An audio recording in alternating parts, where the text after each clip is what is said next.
Raising the Banner, Don Tottingham, Garrett LaLonde, back with you yet again after a little bit of a bye week last week, but we had such a big week. We needed to recharge the batteries a little bit, right? Now we're going to come out and smoke our next opponent by 40. Right, exactly. Yeah, and, we had the Mr. Matt Pocket on with us last time, which was a fantastic pod, by the way. I loved it. So much fun. But he covered a lot. And so much so that we went 2 hours and 20 minutes, Garrett. And when we go 2 hours and 20 minutes, the recording ends up being more than 2 gigs. It was 2.5 gigs to be exact. And when you get over 2 gigs, our podcast situation makes us split it up. So I had to go back and split the podcast up through our system. So it was kind of a pain in the butt. But well, you know what? But it was great having Matt on with us. Absolutely. We're hoping we can do more with him in the future. He's, at the time we're recording this, he's actually going to be broadcasting here in a minute. So we record usually Sunday nights, and it's going to be later Sunday night that he's going to be broadcasting remote from the 99.5 Yes FM studios in the Sioux for their game going on against Alaska Anchorage. They ended up playing last night to a 4-4 tie up there in the good old Frontier State. And so Matt will be on. Hopefully we can get Matt on a little bit more is what I should say. Yeah, and a shout-out as well this weekend to the University of Michigan women's hockey team. Easy for me to say already. With a big win over Indiana Tech on Thursday. And I did not get the results from Friday night's game. So I thought they tied. So I thought that's what it was, but there's a chance they got the win. The hell with it. Let's look it up on the old Facebook, because you can always trust everything that's on Facebook, right? Let's see here. Hey, there's a reason why it exists. Let's see. So the women's team. Oh boy, that goes way back there. Let's see here. Women's hockey. All right, so we're pulling it up here. They had no update. Oh, hang on. So they did get a 3-2 win on Thursday, as I mentioned. They were trailing in that game 2-0, by the way, and came back and stormed back and took a 3-2 lead and it hung on for a 3-2 victory. They went on the road against Indiana Tech, as I mentioned, into Fort Wayne. That's Garrett's favorite city. And we don't have the results. I don't have the results. Sorry. I thought I did, but I don't have the results. So we'll get them for you. We'll get them for you next week. Yes. Absolutely. How about that? Yeah, next week. The men's team, however, I do have the results for that, went out to Happy Valley and took care of some business with a 6-5 win on Friday night, and then an old-fashioned 1987 barn burner, a 10-6 win last night in Happy Valley. So that was awesome. So Michigan is on an absolute tear right now. An absolute tear. They've knocked off Notre Dame. They had a bye week. They swept Penn State. By the way, that was a sweep over Notre Dame. They've been on an absolute tear lately. So, I don't know. Our boy Trey Augustine at Michigan State has been on a tear as well. You see RedWings draft pick. Speaking of him and his fellow Spartans traveled down the road. They traveled down 94 in 275. They headed down to go play the U.S. under-18 team. Yeah. They played pretty well. I'm actually trying to look at the stats. It looks like they won 6-3. Looks like Trey played the game. They did this annual partnership thing they do. Yes. They'll do an annual trip to Plymouth and play against basically the under-17 team that is residing in Plymouth, and trying to make the big team and hopefully make the make the pros at some point. Tonight, as we're recording right now on Sunday, the Grand Rapids Griffins blow out the Iowa Wild tonight 5-2, and Andre Becker scored his first AHL goal tonight. So that was exciting. So good to see Grand Rapids. They got I don't want to say they got pushed around Friday night, but Iowa came in and handed them a little bit of business on Friday. GR just got behind, just really couldn't pull themselves out of it. Not a bad game by Kosa by any stretch of the imagination. GR just couldn't finish. And it happens. I mean, it's part of the deal. They're red hot this year, so they were due for a loss, I think. On the flip side of it, Toledo has had a pretty good weekend. They hosted the Orlando Solar Bears. They have a 3-banger this weekend. They play Friday, Saturday, and Sunday. Toledo won Friday night 5-2, and last night got beat 4-2. And right now it's a 1-1 tie as we speak. So looking to take care of business against Orlando. And by the way, Garrett, this is the first time that the Toledo Walleye have played the Orlando Solar Bears since 2015. It was March of 2015. Oh my God! Time they played Orlando. Now, what's interesting about this game or this series this weekend? It was supposed to be in Orlando. The K-Wings right now are down getting blown out by Florida by the Everblades, but this one was supposed to be in Orlando. Well, the Orlando Magic said, time out.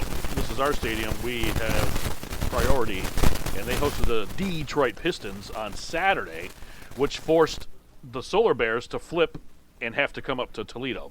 So they were going to play, but it was supposed to be, like I said, in Orlando, but they had to go up to Toledo. So, and those of you not as familiar as much with ECHL, I mean, they typically play, I think, 66, 70 games, but a lot of it is because it's geographic related, and the league doesn't make the league is not as much of a there's not as much money that funnels in. That's let's right. say as there with a would be as much with a say an AHL and NHL. So they really try and concentrate it on mostly the Eastern conferences, or at least the conferences that you're based in. You'll have a little bit of overlap when it comes to non-conference or what have you. So typically that's the reason why that you won't get a lot of these teams that'll go down there. And there's one of the reasons why I've always gone down with you, Don, to go see, the Everblades. Absolutely. And it might be 10 years from now that we'll actually finally get the Walleye to go play actually, Everblades. Garrett, pack your bags because the Walleye are coming down here in March. At the end of March, I believe it's the last regular season weekend, Toledo travels to Fort Myers to take on the Everblades for 3 games. So I'm going to try to get down there. I think it's March 26th, 27th, and 28th, I think is what it was. By the way, it's 2-1 Orlando right now, halfway through the second period there. We'll see Don down there with his media pass, and he's going to be banging on the glass somehow. It'll be my there first and last media pass. But yeah, no. What? It'll be my first and last media pass. You'll be the one calling me as you're sitting there with the Fort Myers Police Department as you're sitting there. Hey, bail me out. Speaking of our friend Trey Augustine, he had 3 saves and 1 goal against in 20 minutes the other night on Friday. Mm-hmm. So that was good. Red Savage, by the way, did not play that game for Michigan State, so he sat out in that game. So there you go. Mm-hmm. There's a little bit of an update there. So, Garrett, what the heck are we going to talk about? It's going to be hard to kind of roll this back in from all the stuff we left you last time when Pocket was here. We left a lot on the table. Yeah. Talked about NIL, and we talked about college hockey, and we talked about this, and we covered a lot of ground. So we're trying to rein it back in. We even took a week off just because it was a double dip, and we just needed some time to recoup after that. So what do you want to cover tonight? A lot to handle for sure, but I think the big thing that we're going to handle this week, finally getting some clarity when it comes to the CHL USA prospect game that's going to be happening this week, the set of games that I've mentioned a few times before in the broadcast. There's the rosters that finally released. Curious to see, what your thoughts are going to be on each and every player. It's pretty OHL heavy, which is not a shock to you or I. No. But it is pretty OHL heavy. So I wanted to get into that at least at first. We're going to touch on a lot of this. We're going to touch on a lot more junior-related stuff because next week there's really a lot of the meat and potatoes, if you will. No pun intended with the holiday coming up here on Thursday. But we're going to get into the meat and potatoes and stuff next week with like the Four Nations Face-Off. They're going to announce their rosters as well at that point, or start announcing some of the rosters at that point. We're going to be able to get into some other stuff next week as well pertaining to that. So there's some stuff on the horizon for sure. But this week we're going to be doing that. I also wanted to get into, Don, there's some interesting news, and some fallout that we've talked about from last week's show or 2 weeks ago's show pertaining to the CHL and pertaining to the NCAA. One of the leagues in particular that is in a Canadian junior league that might be a feeder league, if you will, for the NCAA. starting to get pilfered and might be causing a little bit of concern, if you will, for one of the organizations. So we're going to get into that. And I think we were also going to try and get into a little bit of the Red Wing prospect pool. Just kind of touch up a little bit more on some of the news and notes maybe from these other leagues over in Europe. And we'll kind of just leave the door open as we go, my friend. That sounds great. And I have, so you guys know the inside scoop here on Raising the Banner. We use Microsoft Teams so Garrett and I can see each other face to face as if we were in the studio. And yes, considering that there's almost 500-ish miles that separate us. 500? There's like 1,700. Or just 1,700, whatever, same thing. So, I've shared my screen so Garrett can see my Twitter screen, which is a hot mess. But I do want to show some Red Wing prospect stuff tonight too. So you all in the background will hear the play-by-play. Garrett and I will actually see the video. But yes. some of the prospects the Red Wings have, we've talked about Finney, we've talked about Andreas Lombardi, all that. We're going to show some prospect stuff tonight. There are some that are from the Swedish Elite League, which they speak in the Swedish, and Ergendurian. Yeah, so you won't understand it. It's all good.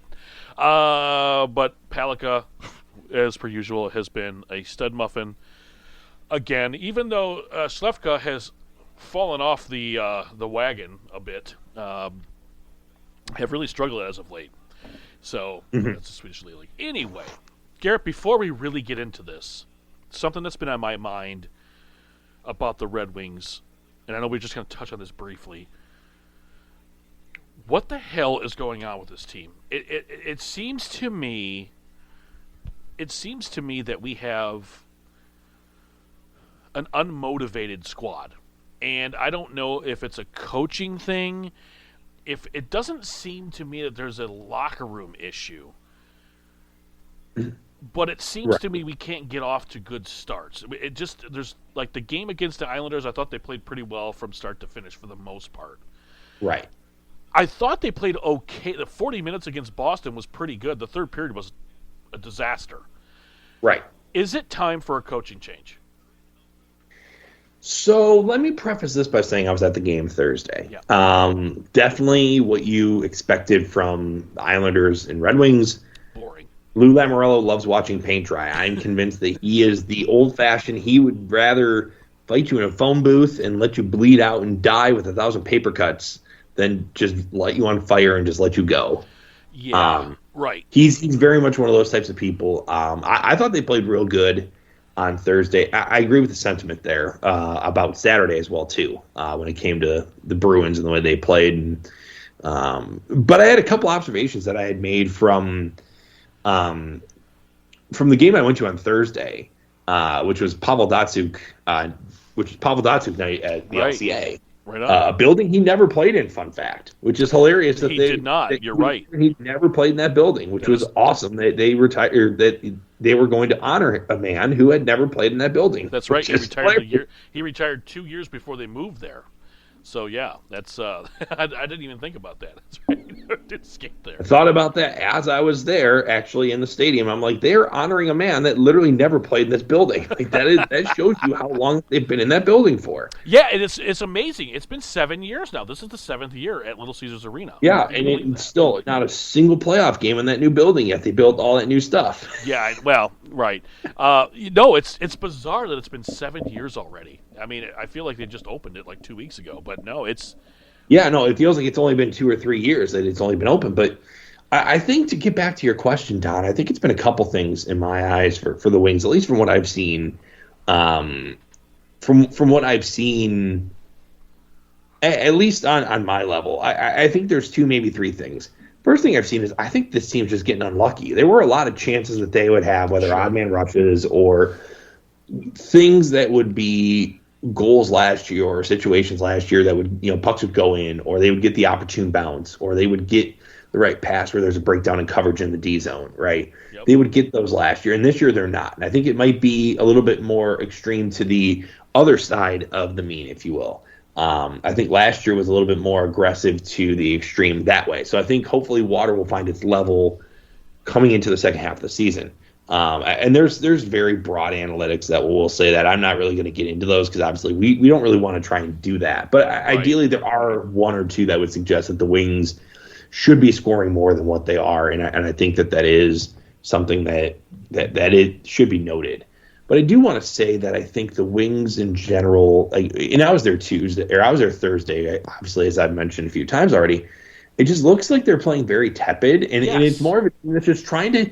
It's a team that's just trying to, I think, get out of a funk. They know they're good. They know that they're going to be a fine team. They don't worry about the talent themselves, but I think it's just when you're trying to play tepid and you're just trying to play to not make mistakes or just try and play to get cute and make the extra pass and do these things, sometimes it puts you a little bit out of whack. And you might have a game like you had, for example, against Boston, where Boston's a good team. They shut you down defensively really, really well. Wings played the same style game. The third came around, they got too cute, and they gave up a late goal. And those things happen. And unfortunately for the Wings, they've had a few too many of those games this year where they've gotten themselves into trouble, and then it's too little too late.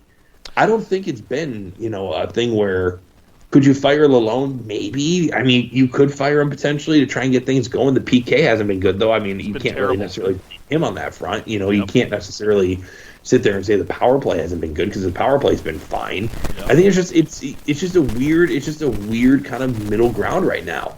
And the Wings are very, very lucky that they play in an Eastern Conference, and in particular in an Atlantic Division that's just not very good right now. There's a lot of teams that are stuck between 3 and 7. Right, and so you had a Jim Montgomery there as the head coach in Boston. He was let go. And by the way, this is a guy that only lost 41 regular season games in 3 years. He's let go, and they bring in Joe Sacco to take his spot. Joe Sacco's come in and he's won 2 straight. So now, and including the win over Detroit the other night. Jim Montgomery today was hired by the St. Louis Blues, who fired their head coach this morning. So we're at this point where if they're not going to make a coaching move in like the next week or two, I don't know if they're going to be able to, because I think you're going to be too far down the path. I think in the next 2 or 3 weeks they're going to have to make a decision. It's going to have to be done before Christmas, because I think once you get into January, you're on the back half of the schedule at this point, and I think it's too little too late. So right now you're right. The Atlantic Division has not really separated itself yet, but it's starting to happen. So the Wings right now, granted, are just 3 or 4 points out of a playoff spot. Right. I understand that as we get into Thanksgiving. The problem is the Red Wings have a couple games at hand as we sit right now, and they're going to use those games up here in the next week or two. So if they're not within a point or two of a playoff spot, it's going to be concerning, because they've got to get out of this funk. They had 12 turnovers, for instance, last night against Boston.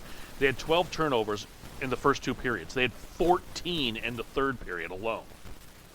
You can't win hockey games with 26 turnovers, man.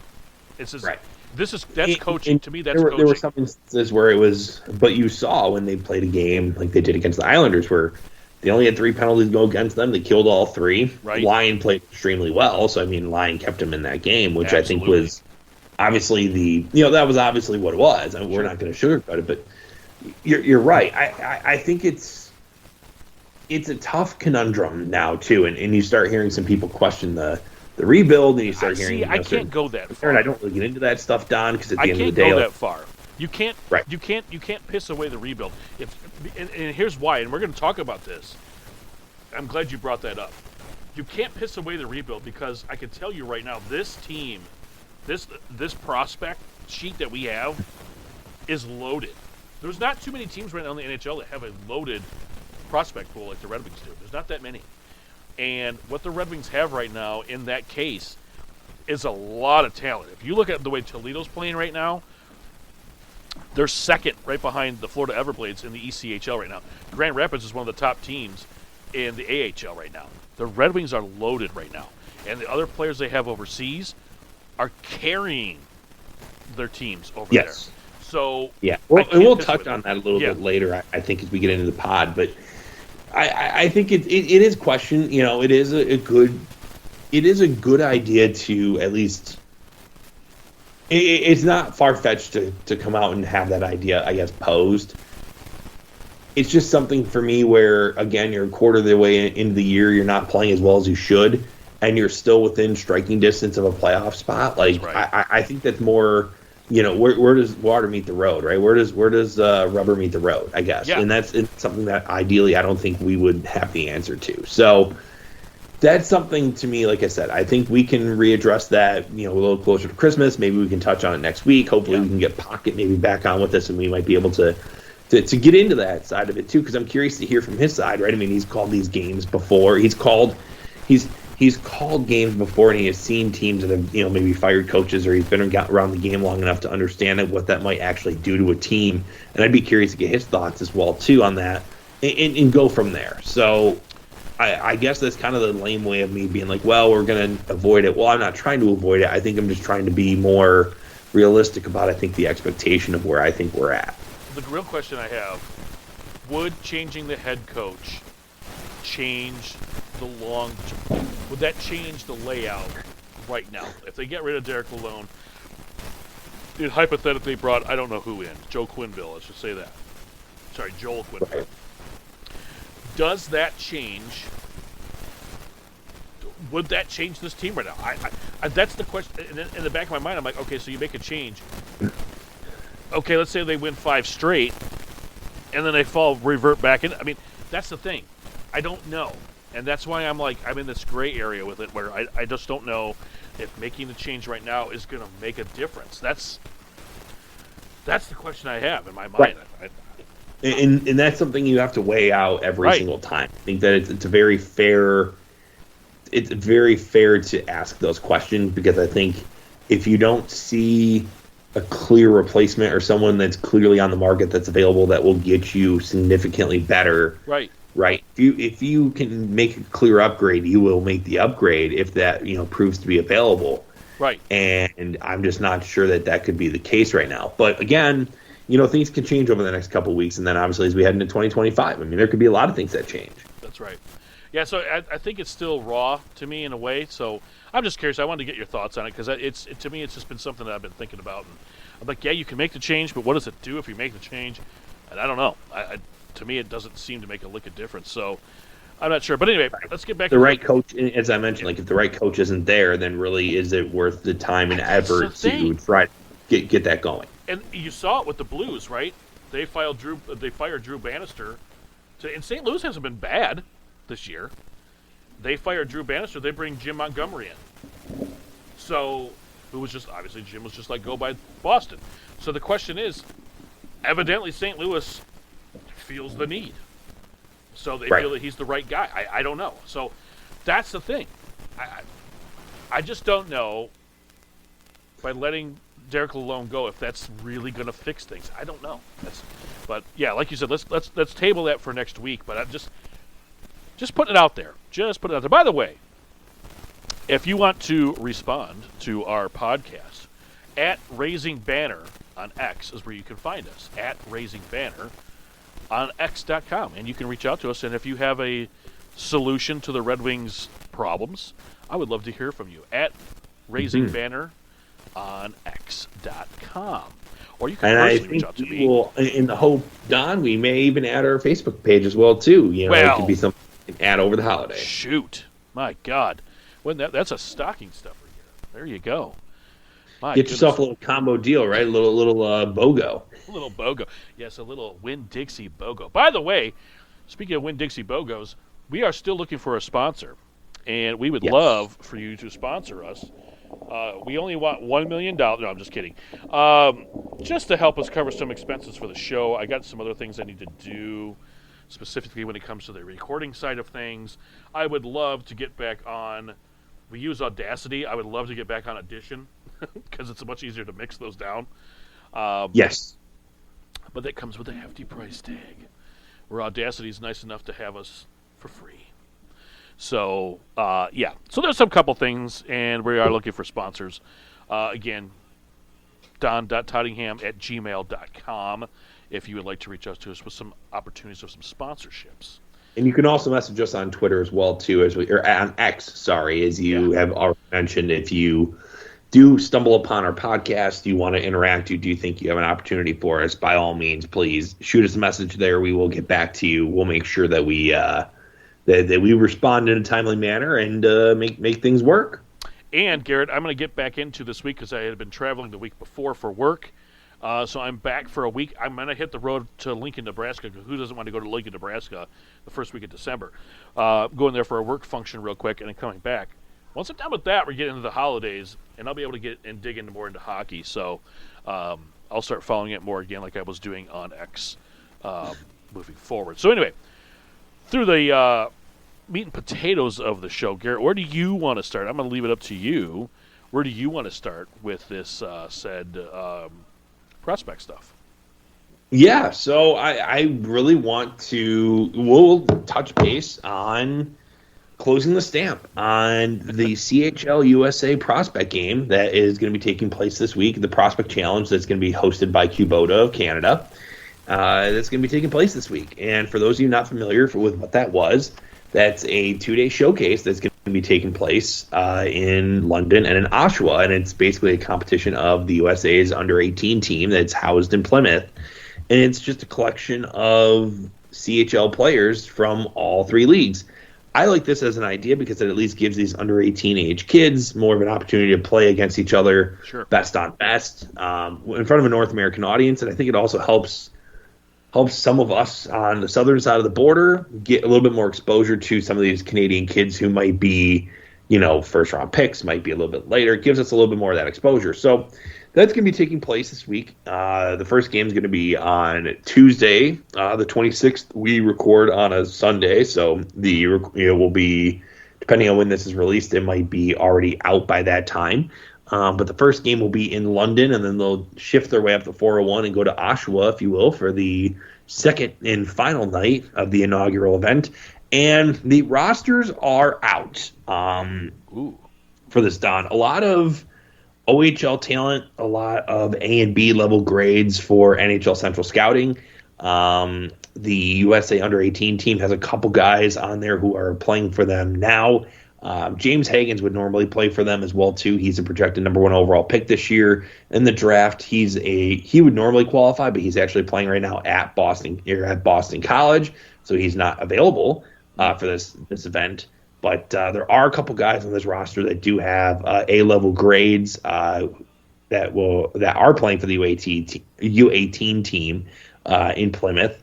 Charlie Trethway, he's a defenseman. He's going to be committed to go to BU. He's received an A grade from Central Scouting. And Will Moore, who is the brother of Oliver Moore, the Chicago Blackhawk draft pick from last year, he's playing at Boston College, and he received an A grade from Central Scouting. So not as much, I guess, not as much star power maybe on that side for the U.S. team. But again, the U.S. it's always about development, right? The U.S. is always a very good development.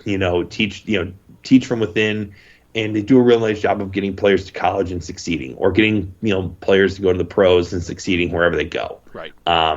So they go that route. Conversely, all the big names that you're expecting to see in this tournament are going to be there.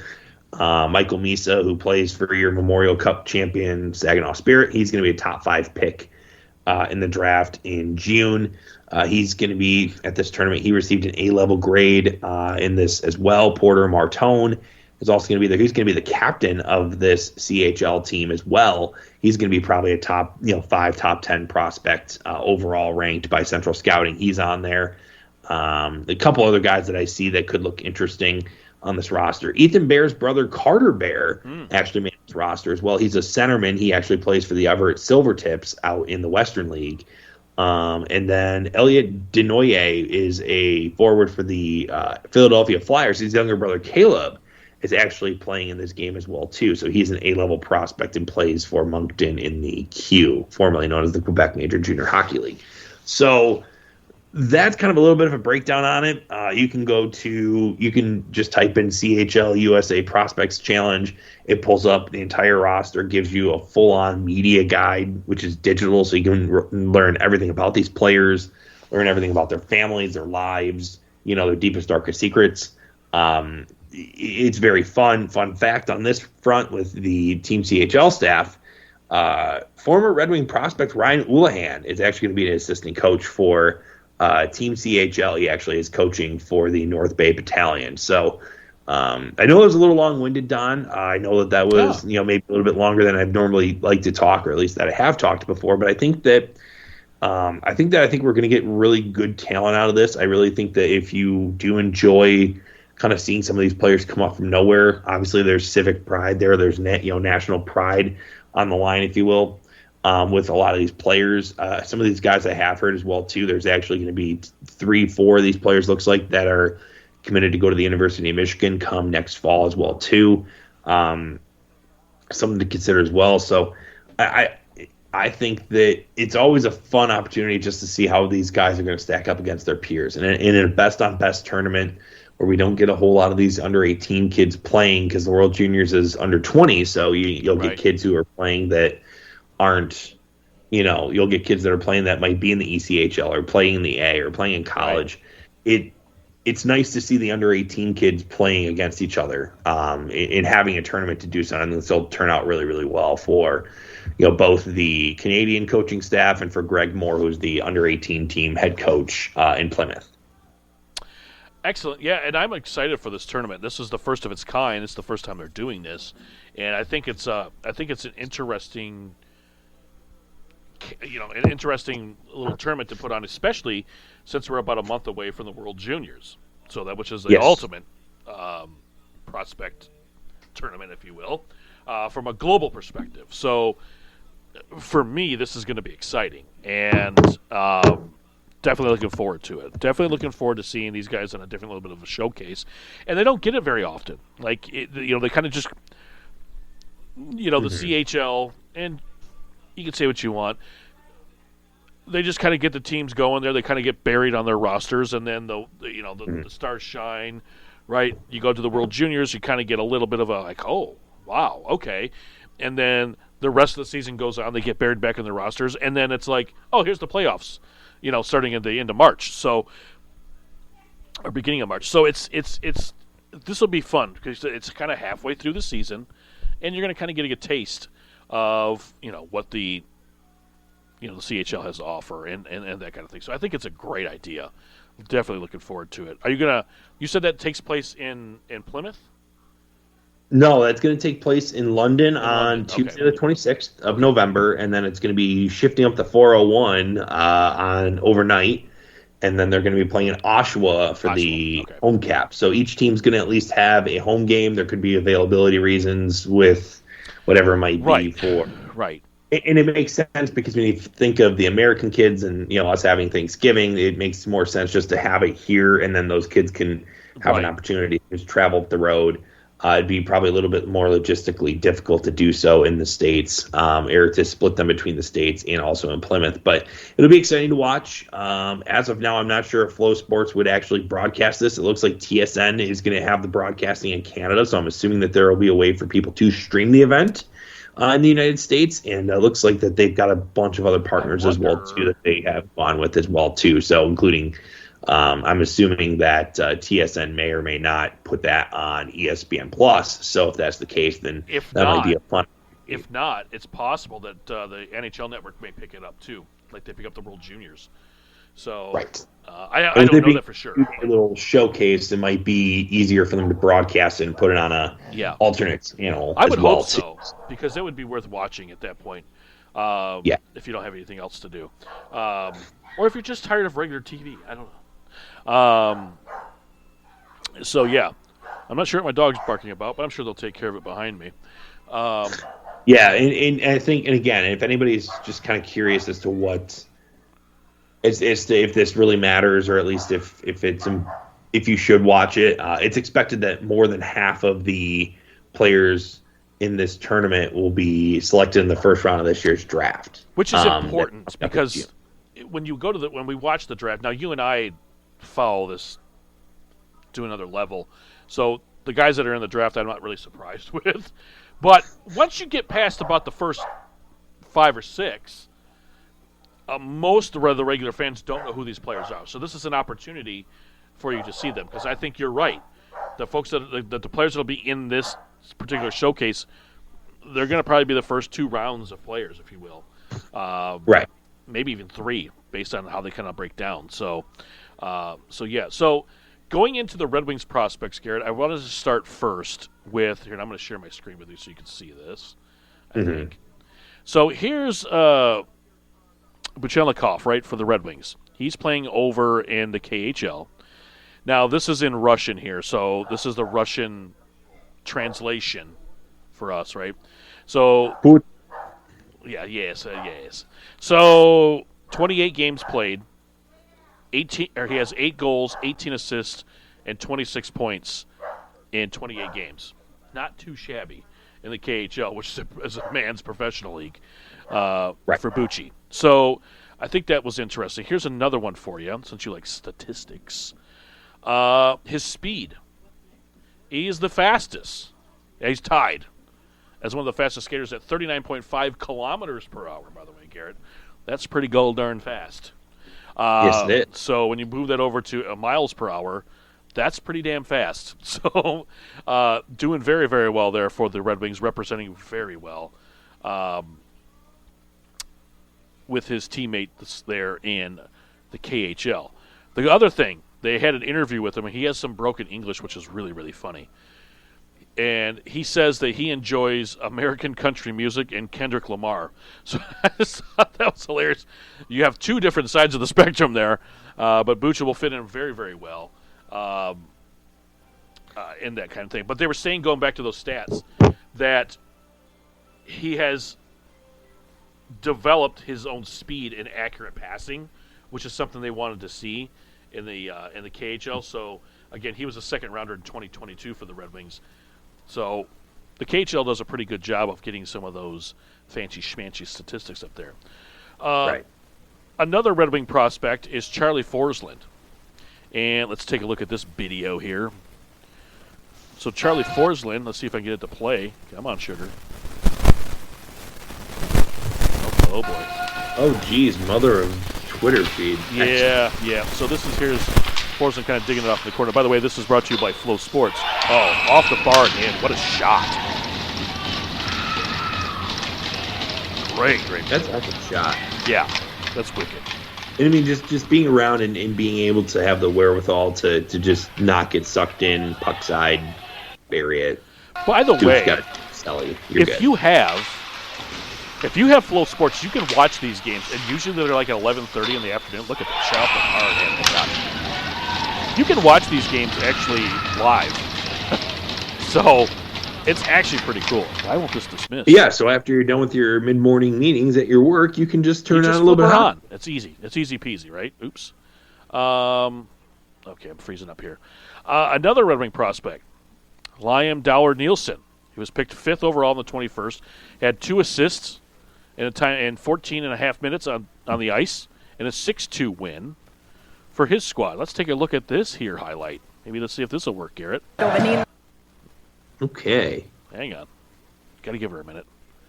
She's a little slow. Nilsson, han kastar sig fram på det där viset, men så tappar han kontroll på pucken i skottögonblicket. Får till ger för nästa möjlighet att spela. Oh, what a dish. The one thing you will find out. Bra istället då. Oh, yeah. I love the European jerseys. Oh, I'm sorry, I shouldn't say that, but I love those jerseys. Men det skickar vi bollen. Between the legs. Också ytterligare ledningsmål från Björklöven. Är det Maxim? Utökar sin ledning. Här känslan från min sida att Djurgården kväver Björklövens försök. Det är Olofsson som får komma 1 mot 3, 1 mot 4. Sen är det att den där pucken blir kvar. Djurgårdsspelare på väg fram. Fortjén blir helt ren i slott. Nilsson, han kastar sig fram på det där viset, men så tappar han kontroll på pucken i skottögonblicket. And that's brought you there by the Swedish Elite League. So Liam Dower-Nielsen with a unbelievable behind the pass. Like some of these guys that we have right now in the prospects are doing things that they shouldn't be doing at a professional level. And it's like they're just toying with these guys, and it's unbelievable. Here's Kevin Bicker, also overseas. And actually, I don't think, is he overseas? Let's see. 1 assist and a 3-1 win. Let's take a look. Yes, he is. Viele Strafzeiten gezogen. Frankfurt kam immer wieder zu For Möglichkeiten. Er spielte sich Oberwasser. Hier eine lose Scheibe und dann ist es am Ende Maxim Matuschkin, Pretty dirty dish der there. für Frankfurt one thing nochmal you're seeing here, nachlegt and I zum think 2:0. Matuschkin zu Saisonbeginn ordentlich der Motor gestottert. Jetzt hat er in der letzten Woche sein erstes Saisontor geschossen und jetzt Yeah, to be fair, there is scheint so more viele overall Strafzeiten space. gezogen. Wide, Frankfurt kam immer wieder the zu ice is a little bit Möglichkeiten. wider. It's much with- wider. Yeah, I mean, just like you can see it on TV here, like in these videos that we're showing. You can see the amount of space there is out there. Now, if you're going to flip up here, this is going to be Amadeus Lombardi's goal the other night, as he steals the puck, puts it through the defender's legs, and roofs it. Now, watch this, and you're going to see the difference in the hockey, just in the ice level here, right? Watch this play. This is unbelievable.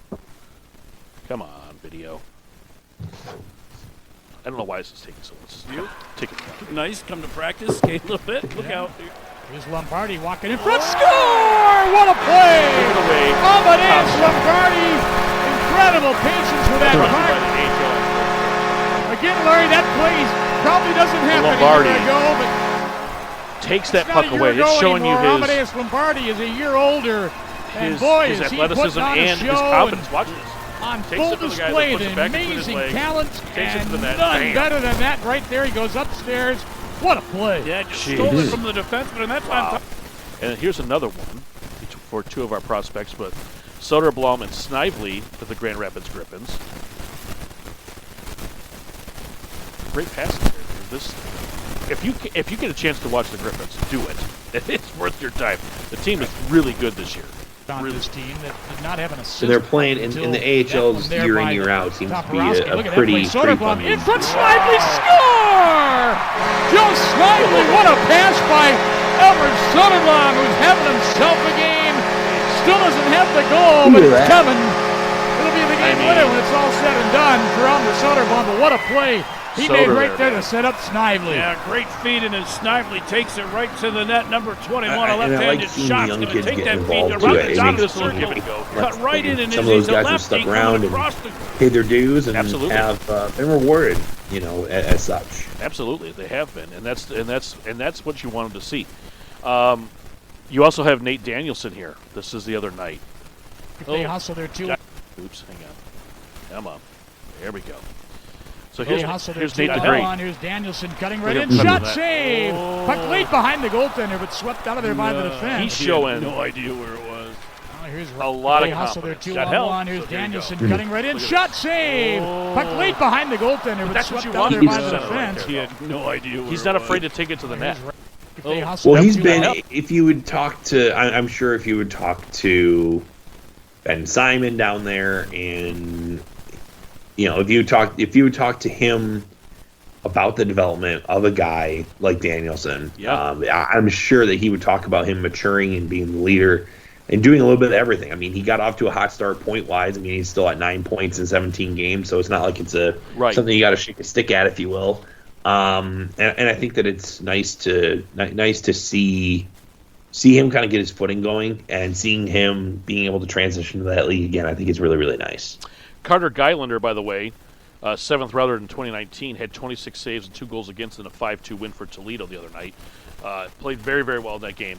Didn't really have to do a whole heck of a lot, but he's kind of bounced around. He's kind of gone back and forth from Toledo to Grand Rapids a couple times. So it's good to see him play very, very well for them that night. He's played exceptionally well when he's been in. And Don, I do want to mention this as well too. And I know we've talked about last week. We talked a little bit about Trey Augustine, about where the prospect system is, and like what that means for a goalie. Well, Trey Augustine just keeps winning. Yeah, he has an 8-1 record with Michigan State. 189 goals against and a 931 save percentage. And I haven't taken a chance to look at the NCAA stats. I'm assuming that he would probably be in the upper handful of statistics with these young players, or maybe would even be probably the best goalie in the league right now, if you will, for the NCAA. And I think that that's what you want to see. So a lot of positives out of this is what I'm seeing as well too. Like I know. There's certain guys I want to see take a step in certain ways, and I'm curious to see what happens. And even me, I'm happy to see a guy like Michael Branzing Nygaard. It seems like he's finally kind of found his stride. Yep. He'd spent all preseason here in Detroit. It took him a little bit of time to get back acclimated again to the European style of play. He's had 6 points, 14 games, and he's been so silky smooth too. Yeah. It's been crazy. And I'll have some statistics for you on here, or not statistics, but some actual video of that. Max Plant, by the way, is playing at the University of Minnesota Duluth. Had a 5-2 loss, but he had a goal. He had an assist, and it was a +1 with 4 shots on goal in that 5-2 loss. He did score a goal at one point, but it was ruled after a quick whistle in that game there. So he's looked really, really strong for UMD, which has been a positive for that. Let's see here. Dylan James for North Dakota. Let's take a look here. He was a -1, 3 shots on goal, and a 4-3 overtime winner. Though he was going to win it in overtime with the OT chance. Look at the speed. Let's take a look here for North Dakotas. The Fighting Sioux. Wilkie, so much success against RMU last year. Finding James. Oh, tried to pick the far corner. Tried to take that top corner. I love that. Another big stop by Goes to the corner, digs the puck Nearly back a turnover out. forced. Wilkie loses an edge. So important by Wilkie to keep You'll win a lot that of puck in his minutes possession. If for another you'll save definitely on win some minutes. Wilkie, so much success against RMU last year. Finding James. But that was a guy right there, James.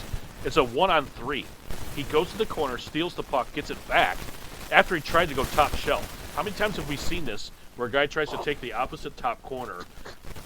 The puck doesn't go in, the puck goes off the corner, and they circle back and go the other direction. James goes in, battles for the puck. He's very much like Veleno for the Red Wings. Same kind of thing. Doesn't get the shot, follows through. It's almost like following through your shot in basketball, right? I love that. That's something that this Red Wing team needs badly. Badly. Let's see here. UMass beats Hartford 5-3. However, Larry Keane had 2 shots on goal. Kyle Aucoin was a -2 with 1 shot on goal. Minnesota defeated Notre Dame 6-3. And Brennan Alley was the Red Wings' 7th round in 2022 with a -1 and 1 shot on goal. So you like to see that. And here's my boy. This is our guy here, Garrett. Emmett Finney, who is playing in Kamloops, is continuing to light it up there in Kamloops for them. Probably, in my opinion, might be one of our better prospects that are down there in junior right now with the Kamloops Blazers there. So, yeah, good to see him on here. I got some more videos here. I may buy one. We'll see. Yeah. I might have to get an Emmett Finney Kamloops Blazers jersey. So, Garrett, here we go. Here is Bushelikov in Russia, and here is a little quick video here of his game in a 5-4 overtime loss. He had 2 assists, 5 shots on goal, 1 hit in almost 19 minutes of ice time. I love this. Let's take a look here. Спартаковских болельщиков, особенно на фоне того, как складывалась игра. А теперь эти 1-4 могут стать продолжением веселья. Ведь красавцы реагируют мгновенно на то, что Спартак... Мотива, реализовавший свой буллит. И здесь лидеры видя, нашли и создали отличный момент Ивана Чеховича. И сам среагировал здорово. И передача, конечно... I think that's something the Wings could use, and tells you where I think Yzerman thinks highly of this kid. He was going to be a mid-round player when he was selected back in 2023, and Yzerman took him early second, and that just kind of shows you he's betting on a player. He does his homework, and so far it looks like he's pretty bang on. And by the way, you can follow this on your X page if you have one with Red Wings prospects. Great follow.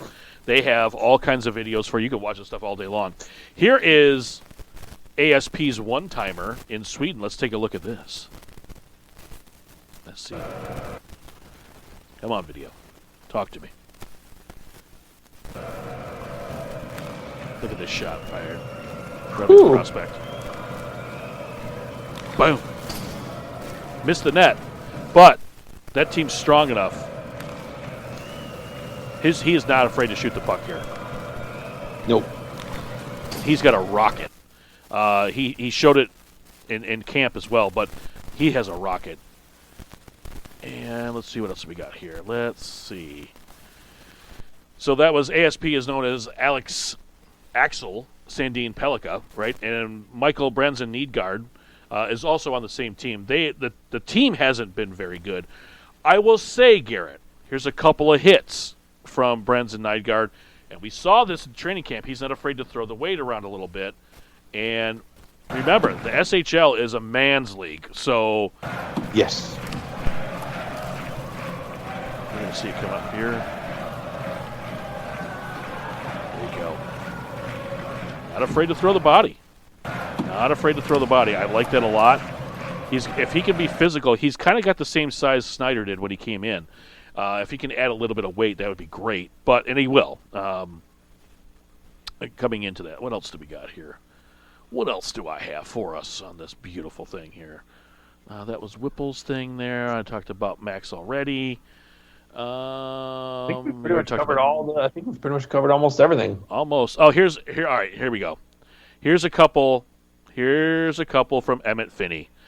Here's an Emmett Finney goal here with the Kamloops Blazers, by the way. Let's get this one here. I think this is the same one. It is. Let's finish it off. Wait till you see this, Garrett. Bourgeois follows up. Can Finney find it? He will. Finney takes off, has Lafreniere. I am taking a look at this. Unbelievable shot, dude. Ooh. He's just an unbelievable talent. And he's got size. He does, yes. I mean, he just, look at this. Skates it right in, around the defender on him, and shoots it over the goalie's shoulder, man. Just I mean, a little frozen rope, and it's something you love to see. Absolutely. So Finney is definitely tearing it up down there for our squad and Kamloops, and it's good to see that. Tonight's game is a final. As I mentioned, Grand Rapids did defeat Iowa, but there was a goal late in the game. His first of the season, Andre Beckner with the goal, and that is his first of the night. But here is, Garrett, this is probably my favorite part of tonight's game. This is Soderblom throwing the body, and wait till you see this check in the corner. You're going to get excited. Watch this. Now the puck back into that. I was big hit. Oh, Soderblom. You could see that coming. And of course, Watson has to jump in there. I'm not sure. I'm going to try. Thank you. Going after Soderblom. Look at his body comes in. TCB's it. David Spacek. Yep. Now you got Watson going at it in front of the Iowa. By the way, this is brought to you by AHL and Flow Sports. You know, and Bob, Coach talked about Watson. Oh, goodness, what a hit. Look at this again. Skates it in. Boom! Big hit. Oh, Soderblom. You could see that coming. And this is the physicality that I think the Red Wings are missing right now. And maybe Soderblom's a guy that might come up. I don't know. It's that's the physicality stuff that I think the Red Wings are missing right now. And it's just when I see this team that it's struggling, and we've seen it, over the last little bit. It's good to go down and watch the minor leagues and see how the rest of our prospects are playing, and it makes me feel a lot better because knowing, hey, there's a lot of talent about to come up to this team in the coming years, and as bad or as flat as it seems right now, it's not. So, trading Patrick Kane or trading this player or whatever doesn't really matter at the end of the day. So that's that. So Garrett, that about wraps up this week's pod. Is there anything you would like to close with this week or send the people off to for the American Thanksgiving weekend? Yeah, so I'd love to obviously wish everyone a very pleasant and joyful Thanksgiving. There's going to be a lot of hockey going on. Yes. Going to be a lot of merry times, and I think now will then begin the mad dash to Christmas, and people placing their orders for Emmett Finney Kamloops Blazers to sell out before you know it. So I'm going to have to get one for both you and I, Don, because they're going to be hot sellers this year. I think you're probably right. Of all Red Wing fans. Absolutely. But truthfully, I do hope everybody has a good time. Again, we do appreciate you all joining us, not just only joining us, but just engaging with us, giving us feedback upon the show and getting guests on, and we enjoy hearing from you all. We enjoy being able to talk to people like Matt Pocket, which is nice, and just feeling the love and support from everybody has been awesome. Absolutely, yeah. By the way, just a quick update: the Red Wings travel to the Long Island tomorrow to take on the Islanders in a rematch of that real paint-drying game we had the other night. They also host the Calgary Flames on Wednesday, and they host the New Jersey Devils on Friday. And then the Vancouver Canucks are here on Sunday, a week from today. So some interesting games coming up. That's, I think, 4 games that they're probably must-wins almost for the squad moving forward. And also this week, as I mentioned, Toledo right now is playing Orlando. It's still 2-1 Orlando in the third. Toledo does travel to Wheeling on Wednesday. And then they travel to Kalamazoo for a Friday and Saturday tilt against the K-Wings. And then Grand Rapids, this coming up this week, on Friday versus Milwaukee at home. Then they travel across the pond there to take on the Chicago Wolves.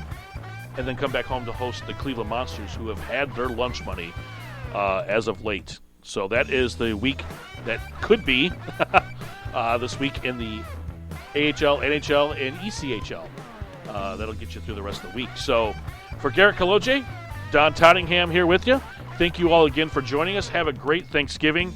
Don't eat too much. Don't drink too much. Don't fight with your family. It's not really worth it at this point, right? Enjoy yourselves. Enjoy the holiday weekend. Watch some hockey. And join us again next week for Raising the Banner. Talk to you all then. Bye now.